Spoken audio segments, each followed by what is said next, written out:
oh no, I remember one time being puzzled about some portions in the Bible that we were reading in Hebrew school.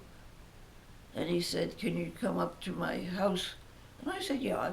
I said, "Just get on the bus instead of getting off at 100. At 86th Street, I'll get off at 102nd.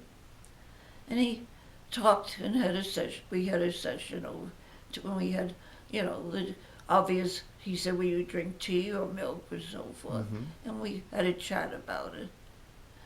There was no sense that was the revered Dr. Kaplan. Sure. There was a feeling, though, that many of the people at the sermons, and this was true of me, sometimes didn't quite know what he was saying. And the standard thing was, well, then Ira Eisenstein would translate into our language. But I do remember his talking about different ideas of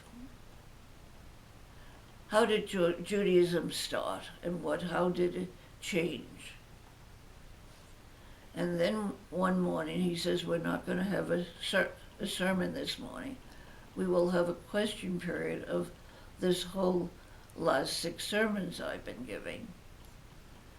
And sermon time came, and the one man got up and was very proud of his question. He said he wanted to know the dates of Noah, Abraham, and Moses. And Kaplan says, there was no Noah. Noah was an example of the Jewish tale of the flood. Most ancient civilizations had tales of floods. And the question was, why did the flood occur, and what did it teach in Judaism? In Judaism, it was an issue of justice. The people were doing wicked things and were being punished. And opposed to, let's say, in the Roman, where the gods were fighting, and out of the result, someone knocked something over, and that was the cause. That showed a reason, but almost all. And then he went on and said, Abraham also is not a historical figure.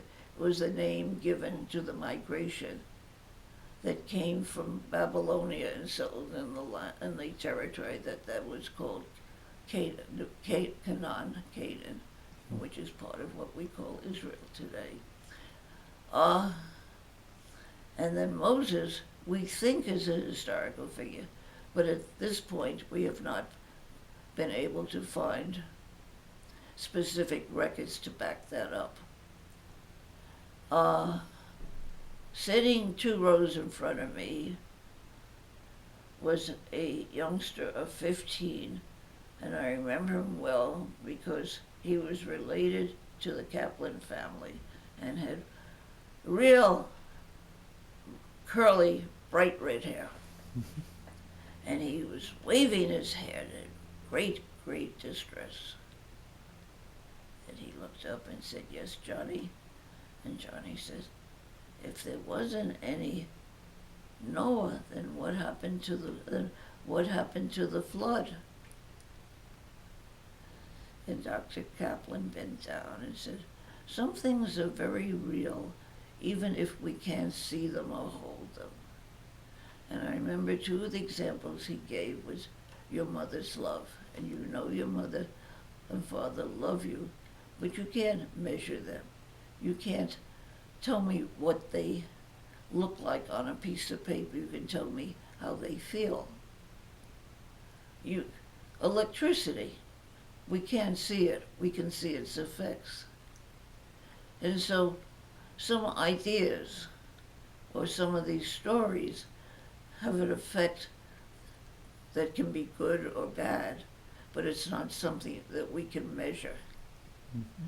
And it was interesting because we were all getting this instruction, but one of the things people commented that Dr. Kaplan talked in this very difficult, far-fetched philosophy, But this was not true. He knew how to gauge in terms of his audience, at least most of the time.